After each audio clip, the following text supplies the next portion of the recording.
ব্যস্ত দিনের মাঝে যদি খুব সহজে কম উপকরণে কিন্তু দারুণ স্বাদের কিছু রান্না করতে চান, তাহলে আজকের এই ডিম আলু কারি আপনার জন্য পারফেক্ট। ঘরোয়া স্বাদ, মায়ের হাতের রান্নার মতো একটা অনুভূতি, যা খেলে মনটাই ভরে যায়। নতুনরা খুব সহজেই বানাতে পারবেন, আর যারা রান্না জানেন তারা তো আরও মজা পাবেন।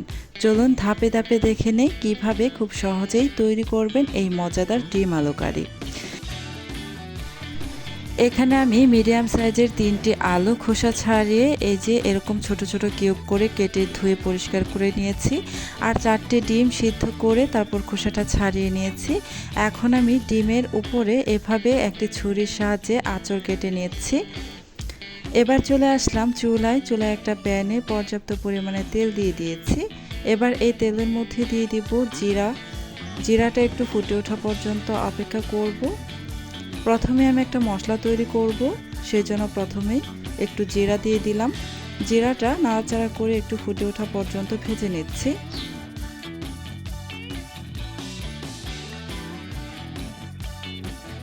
জিরাটা ফুটে উঠেছে, এবার আমি এখানে বড় সাইজের 4টা রসুনের কোয়া আর 1/2 ইঞ্চি পরিমাণ আদা খোসা ছাড়িয়ে তারপর দিয়ে দিলাম। এখন দিয়ে দিচ্ছি 2টি মিডিয়াম সাইজের পেঁয়াজ কুচি আর 1টি বড় সাইজের টমেটো একদম ছোট ছোট করে কেটে নিয়েছি। পেঁয়াজ, টমেটো আর আদা রসুন এই সমস্ত কিছু একসাথে এখন আমি নাড়াচাড়া করে ভেজে নেব। এমনভাবে ভাজতে হবে যেন সব কিছু খুব ভালোভাবে ভাজা ভাজা হয়ে যায়।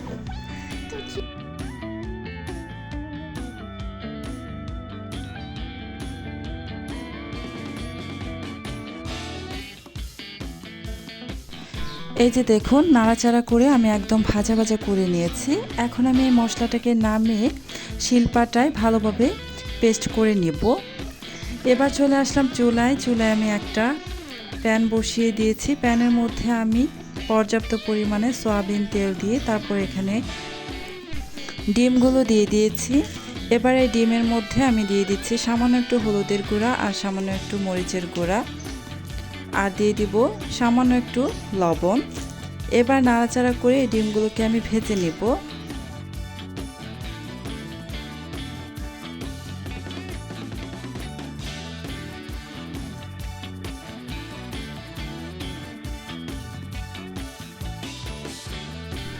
এই তো ডিমগুলো আমার ভাজা হয়ে গিয়েছে। এবার আমি এই ডিমগুলোকে উঠিয়ে নিচ্ছি।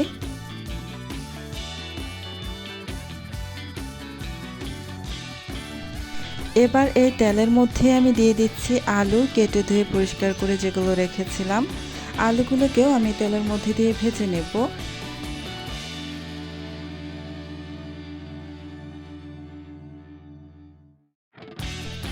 এবার এই আলুর মধ্যে আমি সামান্য একটু লবণ আর সামান্য একটু হলুদের গুঁড়া দিয়ে দিচ্ছি।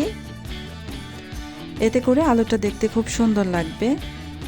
নাড়াচাড়া করে মিশিয়ে নিয়ে আলুটাকে প্রায় 90%-এর মতো সিদ্ধ হওয়া পর্যন্ত ভেজে নেব।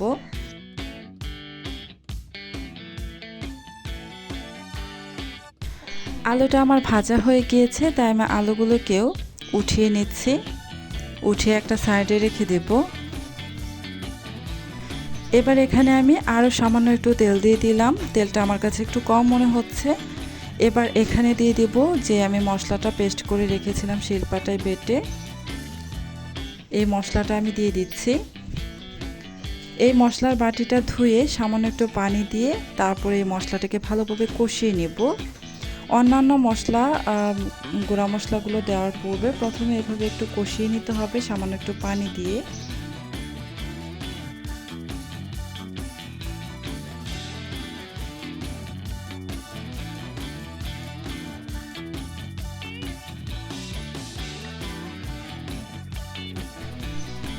কষানো হয়ে গিয়েছে। এবার এখানে আমি স্বাদ অনুযায়ী লবণ দিয়ে দিচ্ছি 1/2 চা চামচ পরিমাণ হলুদের গুঁড়া, কিছুটা কম হবে 1/2 চা চামচের চেয়ে, আর 1/2 চা চামচ পরিমাণ মরিচের গুঁড়া। ধনিয়ার গুঁড়া দিয়ে দিচ্ছি 1/2 চা চামচ পরিমাণ। মরিচের পরিমাণটা আপনারা আপনাদের ইচ্ছে অনুযায়ী এখানে কম বা বাড়িয়ে দিতে পারেন, যেমন ঝাল খেতে পছন্দ করেন। মশলাটা দেওয়ার পর আমি খুব ভালোভাবে নেড়েচেড়ে কষিয়ে নিচ্ছি। মশলা থেকে যখন তেলটা আলাদা হয়ে গিয়েছে তখন আমি এখানে আগে থেকেই ভেজে তুলে রাখা আলু আর ডিমগুলো দিয়ে দিলাম। দিয়ে নাড়াচাড়া করে ভালোভাবে মশলার সাথে মিশিয়ে নিচ্ছি। এখানে এখনই পানি দিব না, পানি ছাড়া কিছুক্ষণ কষিয়ে নেব। তবে চুলার আঁচ কিন্তু এ পর্যায়ে একদমই লো আঁচে রাখতে হবে। ঢাকনা দিয়ে ঢেকে প্রায় 2 মিনিটের মতো কষিয়ে নিতে হবে, চুলার আঁচ একদম লোতে রেখে। প্রায় 2 মিনিট আমি কষিয়ে নিয়েছি। ঢাকনাটা আমি উঠিয়ে নিলাম, নিয়ে একটু নাড়াচাড়া করে নিচ্ছি।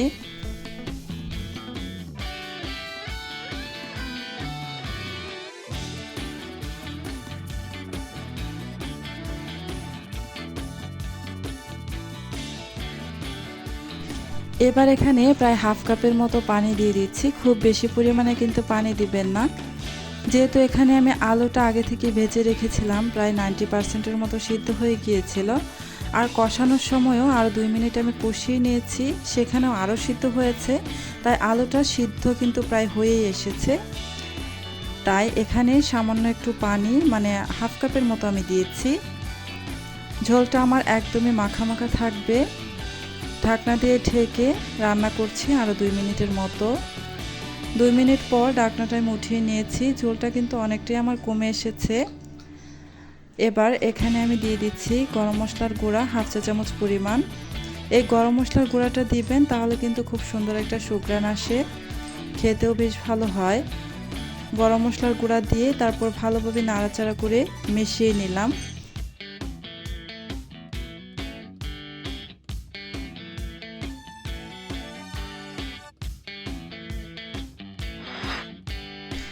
ভালোভাবে মিশিয়ে নিয়ে এবার এখানে আমি দিয়ে দিচ্ছি কয়েকটি কাঁচামরিচ ফালি করে।